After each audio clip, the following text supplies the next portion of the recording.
Hi guys, I was recently involved in a discussion with some fellow musicians about custom templates and workflow optimization, and I thought I'd share with you a couple of things that I like to do in my projects to make my life easier. What I've done here is I've loaded up my default template and just added a couple of instruments, the kick, the snare, the hats and the synth for demo purposes.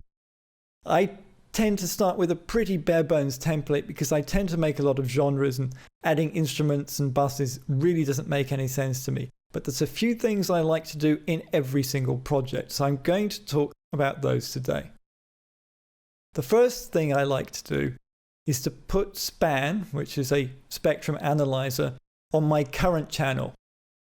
What that means is that on the display here, I'm going to see the frequency readout of the currently selected track in the mixer. So I've made a short demo clip that I'll just play for you, and we'll see how it changes when I click on the different channels.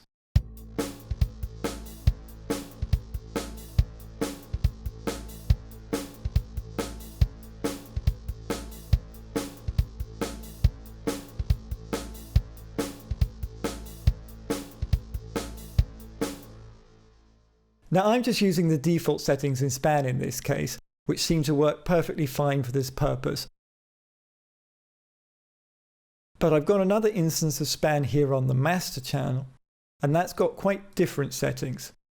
The most important thing here is that the average time is much higher on the master. What that does is it gives you a picture of the frequency spread over time rather than a momentary snapshot. So let me close the settings here. Move to the master channel to make sure that they're both showing readouts from the same channel and show you the difference between the two.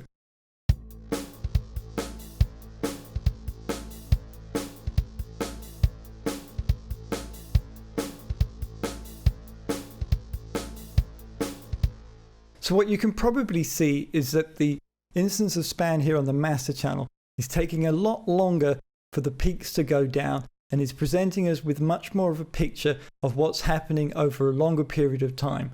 If you're seeing frequency build-ups there, it probably means that there's something in your track that's overpowering at that frequency because it's constantly dominating the mix. Whereas on this instance, you'll just see a snapshot of the current sound that's going through the currently selected channel. That can be really useful when you're trying to track down which of your mixer channels is causing a particular issue in the frequency spectrum, whereas the longer picture is much better for seeing where you have a persistent problem that you might want to address. In addition to having span on both of my channels, I've also got a limiter, and all this is doing is making sure that my ears are protected. I set the ceiling to about minus 0.1 dB. I've set the attack and release as short as possible, and it's just going to make sure that if anything goes above 0 dB, the limiter will immediately clamp down and prevent that from reaching my speakers. As well as that, I've got a control surface loaded, which is an FL Studio feature where you can put together your own UI to control plugin parameters. In this case, I've linked the control surface to the parametric EQ. I've loaded a single band in the EQ, and I've linked the toggle button to the on-off switch here in the mixer. The frequency knob is simply linked to the frequency of the band in the EQ. If I turn the knob, I move the frequency. What this allows me to do is to very quickly turn the EQ on and sweep through the entire frequency spectrum to see what the track sounds like at any particular frequency. This can be very useful for honing in on problem areas that you might not be able to hear that well in the full mix with everything playing. I'll give you a quick example of how that works. So I've loaded up a project here to show you how I would go about using the EQ on the master to track down unwanted frequencies and clean up the mix.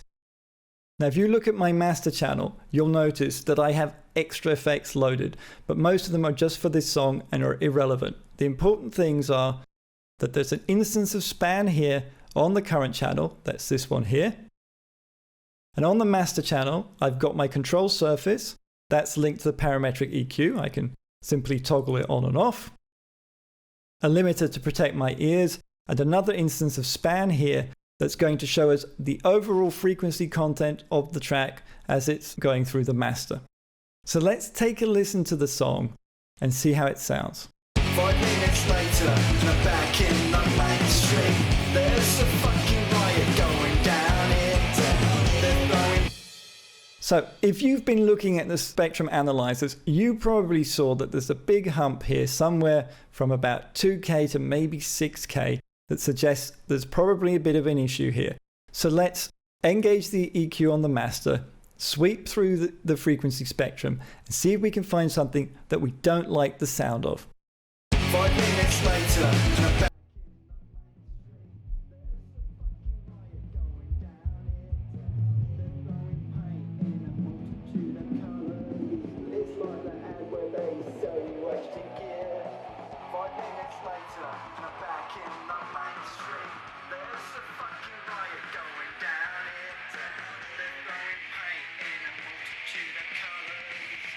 So right about here, I'm really beginning to hear something that I don't like the sound of, but it's probably further at the frequency spectrum. So let's keep on sweeping and see if we can find out exactly where it is.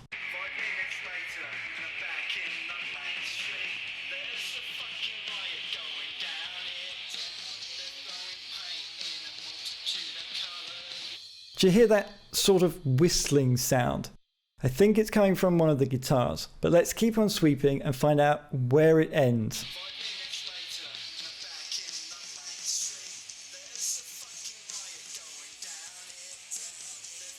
So somewhere around here, I'm no longer hearing it and it's cleaned up again. So let's go back and check that we are in the right place.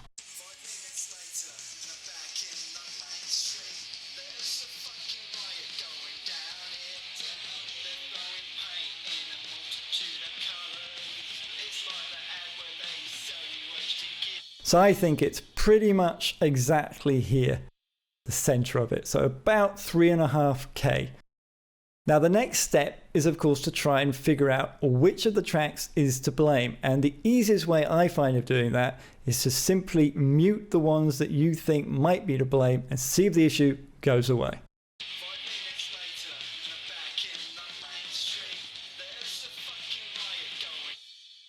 So I think we can be pretty sure that the new heavy track here is to blame, and that's a track that has these two guitars sent to it. So what I'm going to want to do is tone down about 3.5K with some EQ on both of these tracks. So when I load it up, the plugin actually defaults to 3.5K, so let's just turn it down.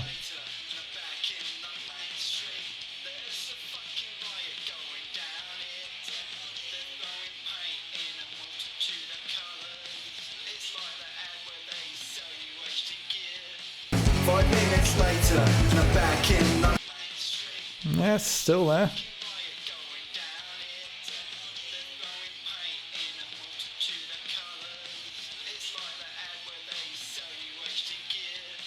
Five minutes later, and I'm back in the main street.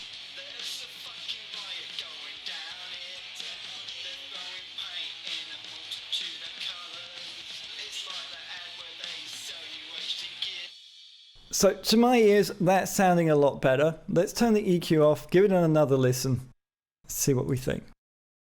5 minutes later, and I'm back in the main street. There's a fucking riot going down here. They're throwing paint in. As you can also see, it seems to have taken care of a lot of this hump here. So what I'm now going to do is I'm going to tone the EQ on and off down here while the track's playing so you can compare the two.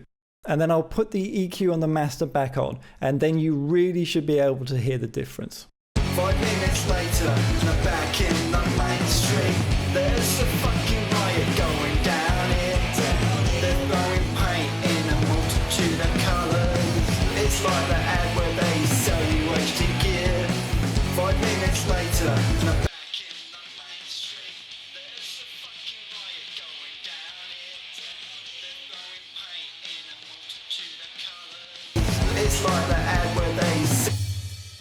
Now to my ears, that's really cleaned up these heavy guitars. And it's given them a bit more weight and a bit less fizz than they had before. So I hope you found that helpful, and I'll see you next time.